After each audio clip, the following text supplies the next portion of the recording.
ప్రియులారా, పరిశుద్ధ లేఖన భాగంలో నుండి వాక్యాన్ని చదువుకుందాము. సంఖ్యాకాండము 6వ అధ్యాయము 22వ వచనం నుండి చదువుకుందాం. యెహోవా మోషేతో ఎలాగో సెలవిచ్చెను, నీవు అప్పుడు వారిని దేవుడు ఏం చేస్తాడంటే ఆశీర్వదించి వారిని దేవుడు కాపాడతాడు. ఇంకా యెహోవా నీకు తన సన్నిధిని ప్రకాశింపజేసి నిన్ను కరుణించునుగాక అని పలికితే, దైవజనుడి నోటంట ఏ మాట అయితే పలుకుతుందో ఆ మాట ప్రకారంగా దేవుడు సన్నిధి ప్రకాశింపజేసి ఆయనను కరుణిస్తాడు. ఇంకా అంటున్నాడు, యెహోవా నీ మీద తన సన్నిధి కాంతి ఉదయింపజేసి నీకు సమాధానము కలుగును గాక అని ఎప్పుడైతే పలుకుతారో అప్పుడు ఇశ్రాయేలు మీద నా నామము ఉచ్చరించుట వలన నేను వారిని ఆశీర్వదిస్తాను. ఇలా దేవుని నామము ఉచ్చరించుట వలన దేవుడు వారిని ఆశీర్వదిస్తాను అని ఇక్కడ లేఖనాల ద్వారా దేవుడు రాయించాడు. అంటే దైవజనుడు దేవుని పక్షాన మనము అంటే దైవజనుడు ఇలా ఉచ్చరించటం వలన దేవుడు ఏం చేస్తాడంటే వారిని ఆశీర్వదిస్తాడు. అందుకని దైవజనుడిని దేవుడు ఎలా ఏర్పాటు చేసుకున్నాడు అని అంటే యెహెజ్కేలు గ్రంథం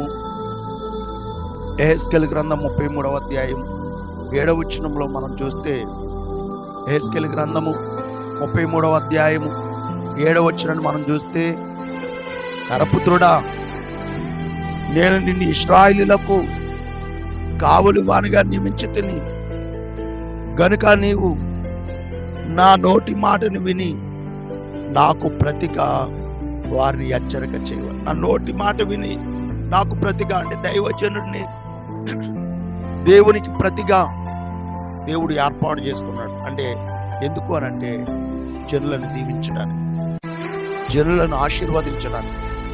ఒక దైవజనుడు జనులను ఆశీర్వదించినప్పుడు ఆ దైవజనుడికి దేవుడు అధికారం ఇస్తున్నాడు కనుక ఆ అధికారమును బట్టి వారు ఏమయ్యేవారంటే, దేవుడు అన్నాడు, నువ్వు అలా ఉచ్చరించినప్పుడు నీ నోటంట ఆశీర్వాద పదము వారి మీదకి ఉచ్చరించినప్పుడు నేనేం చేస్తానంటే నువ్వు ఉచ్చరించినటువంటి పదమును బట్టి నేనేం చేస్తానంటే వారిని ఆశీర్వదిస్తాను. లేవియాకాండం 9వ అధ్యాయం 22వ వచనాన్ని మనం చూస్తే, లేవియాకాండం 9వ అధ్యాయం 22వ వచనంలో అదే మాట రాయబడుతుంది. ప్రియులారా, 22వ వచనం, అప్పుడు అహరోను పాప పరిహార బలిని, దహన బలిని, సమాధాన బలిని అర్పించి, చూడండి ఇక్కడ అంటున్నాడు, ప్రజల వైపునకు తన చేతులెత్తి వారిని దీవించిన తరువాత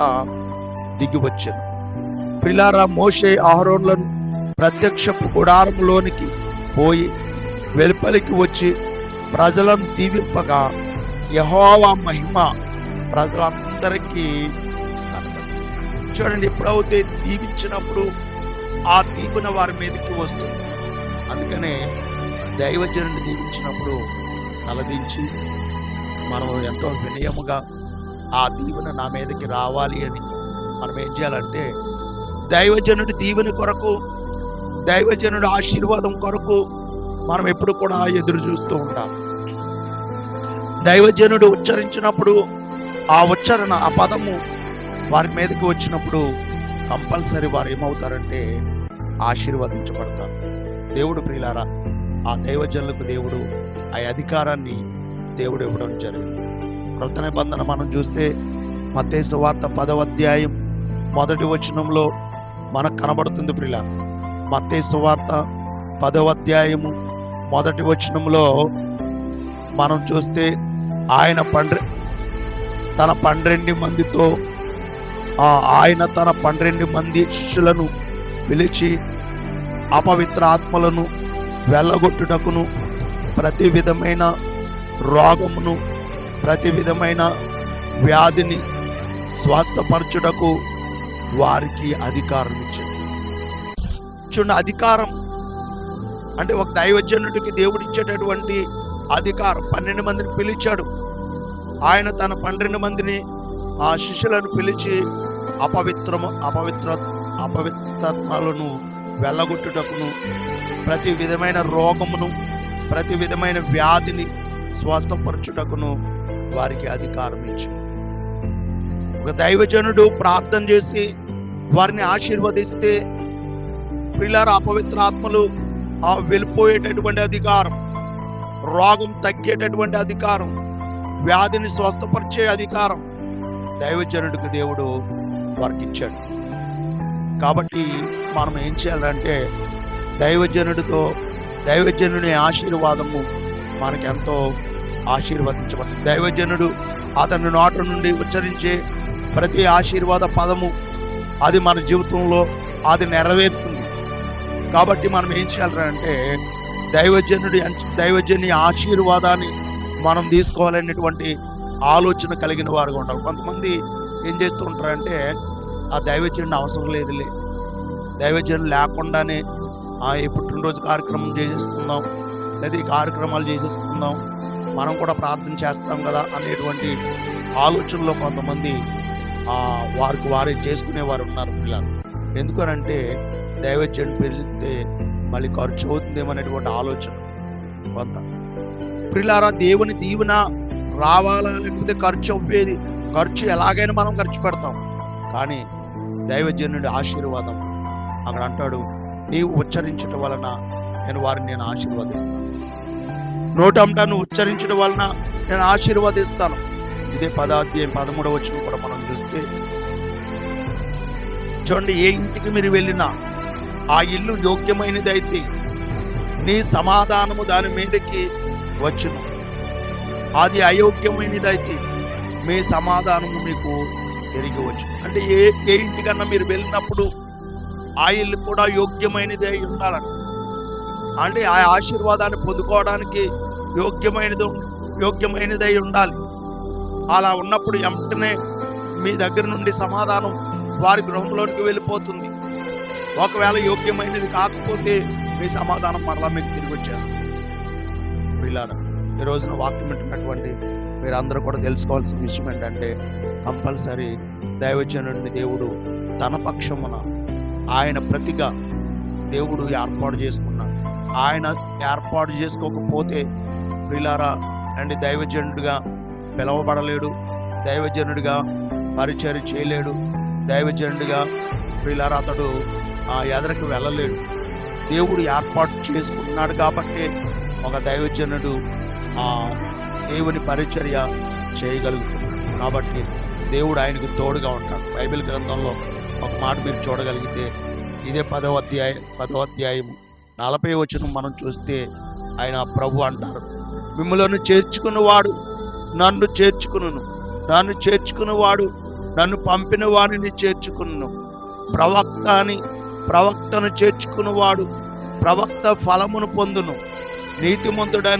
నీతిమంతుని చేర్చుకున్నవాడు నీతిమంతుని ఫలమును పొందును.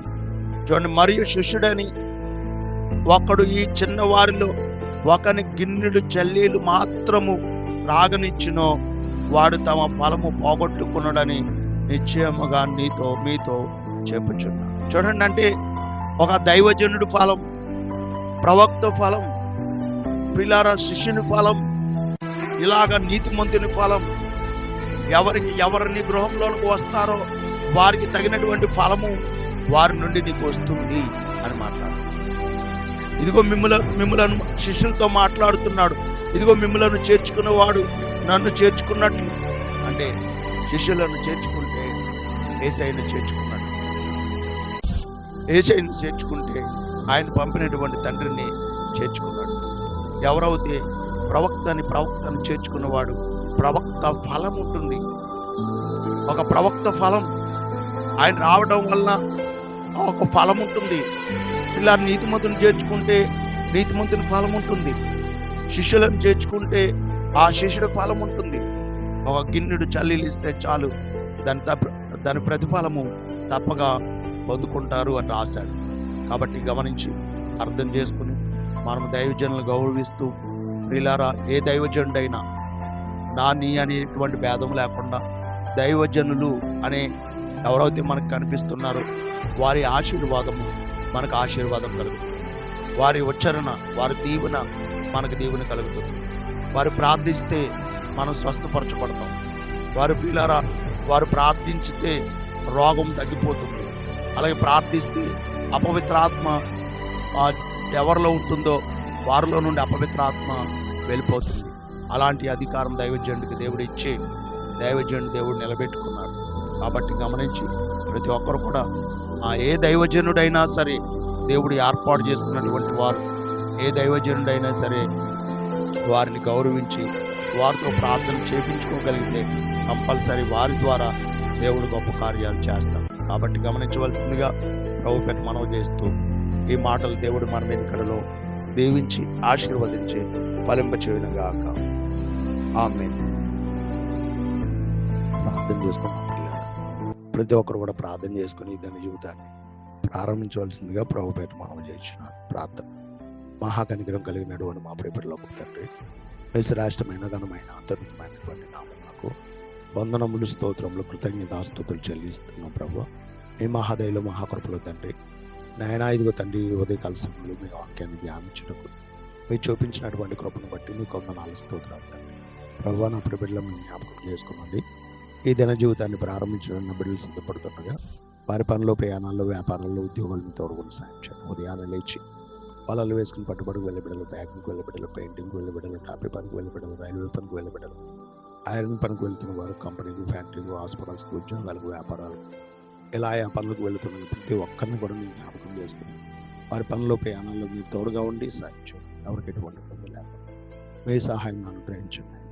అలాగే తండ్రి ఉదయకాల సమయంలో నా ప్రియబిడ్డలు ఉన్నాయని గల్ఫ్ దేశాలు, అమెరికా దేశాల్లో, కువైట్ దేశాల్లో, ఆయా దేశాల్లో పనిచేస్తున్న వారు ఉన్నారు తండ్రి. వారందరికీ మీకు ఆపదల భద్రత దయచేయండి. అక్కడ కొన్ని సంవత్సరాలు పని చేసుకుని ఇదిగో రంజాన్ నెలనైనా ఈ నెలలో తండ్రి బిడ్డలు ఎంతో భారమైన పనులు ఉంటాయి. ఆ భారమైన పనులు అయినా ఏ మాత్రం లేకుండా తండ్రి ఒకవేళ పనులు ఉన్నా తండ్రి ఆ పనులు చేయగలిగేటటువంటి శక్తి ప్రభు నా బిడ్డలకు అనుగ్రహించండి. ఎటువంటి బలహీనతలు నేర్చాలి ఆ బిడ్డలకు రాకుండా మీ కంచి మీకు ఆపదలు అనుగ్రహించండి. ప్రతి ఒక్కరు కూడా మీ బలమును నేను వారు పొందుకుని ఆయన వారు పని చేయడానికి మీకు చూపించండి. దూర ప్రాంతం వెళ్ళారు కనుక తండ్రి ఆయన కష్టపడుతుండగా వారి కష్టానికి ప్రతిఫలమును మీరు అనుగ్రహించండి. అలాగే మా ప్రియులు నాయన ఇదిగో తండ్రి సంతోషపరలో ఉన్నటువంటి సంఘటనలందరూ బట్టి మీకు వందనాలు. ప్రతి ఒక్కరిని కూడా మీరు దీవించండి, ఆశీర్వదించండి. వారి పనులు, ప్రయాణాలు, వ్యాపారాలు, ఉద్యోగాలు మీ తోడుగుని సాధించండి. వారు చేస్తున్న చేపల చెల్లు, రైలు చెల్లు సమృద్ధిగా ఫలించబడ్డానికి మీకు చూపించండి. అలాగే ఎవరైతే చేపల చెల్లు, రైలు చెల్లు చేస్తున్నారు ఆ చేపల చెల్లు, రైలు చెల్లు సమృద్ధిగా ఫలించే భాగం తెచ్చండి. ఆ చెల్లిమే కాళ్ళు ఉంటున్న వారు, చెల్లిమే పనికి వెళ్తున్నవారు, చెల్లిమే కాళ్ళు ఉంటుండగా పనికి వెళ్తుండగా మీకు ఆపదల భద్రత నా ప్రియబిడ్డలకు అనుగ్రహించండి. అలాగే ఈ పరిచయలు పాలభాగస్తులను ప్రతి ఒక్కరిని కూడా మీరు దీవించండి, ఆశీర్వదించండి. ఎవరైతే బలహీనంగా ఉన్నారో బలహీనంగా ఉన్న బిడ్డలను బలపరచండి, మంచి ఆరోగ్యం శక్తిని బలంగా ఇచ్చండి. ఎవరైతే బిడ్డలు లేక బాధపడుతున్నారో వారి గర్భాలు తెరిచి జీవం గల బిడ్డలను ప్రభు నా బిడ్డలు పొందుకునే భాగ్యం తెచ్చండి. ఎవరైతే గర్భిణీశులుగా ఉన్నారో తగిన కాలంలో సులువైన కానుకలు తెచ్చండి. వారికి నేను గర్భఫలము ఇచ్చారు కనుక తండ్రి నేను గర్భంలో ఉన్నటువంటి బిడ్డ చక్కగా ఆరోగ్యంగా ఎదిగే భాగ్యమును మీరు అనుగ్రహించండి. అలాగే మా ప్రియబిడ్డలు తండ్రి నేను 10th క్లాస్ ఎగ్జామ్ రాస్తున్నటువంటి బిడ్డలు, అలాగే ఇంటర్మీడియట్ ఎగ్జామ్ రాయడానికి సిద్ధపడుతున్నటువంటి బిడ్డలు వారందరినీ కూడా మీరు జ్ఞాపకం చేసుకోండి. మంచి జ్ఞానం, తెలివి, బుద్ధి, వివేకం బిడ్డలకు అనుగ్రహించుకోండి. ఈ పరిచయలు పాలభాగస్తులను ప్రతి ఒక్కరిని కూడా మీరు దీవించి ఆశీర్వదించుకోండి. బిడ్డలందరినీ మీ చేతులు అప్పగించుకోండి. యేసు పరిశుద్ధ నామములో బ్రతిమాలి వేడుకున్నాం తండ్రి. ఆమేన్. తండ్రి అయిన దేవుని ప్రేమ, కుమారుడైన యేసుక్రీస్తు వరకు పరిశుద్ధాత్మ నిర్ణయ సహవాసం సన్నిధి కాపుదల భద్రత నా పరిబిడ్డలందరికీ పరిశుద్ధాత్మ దేవుడు సదాతోడైంది నడిపించిన దాకా. ఆమేన్. అందరికీ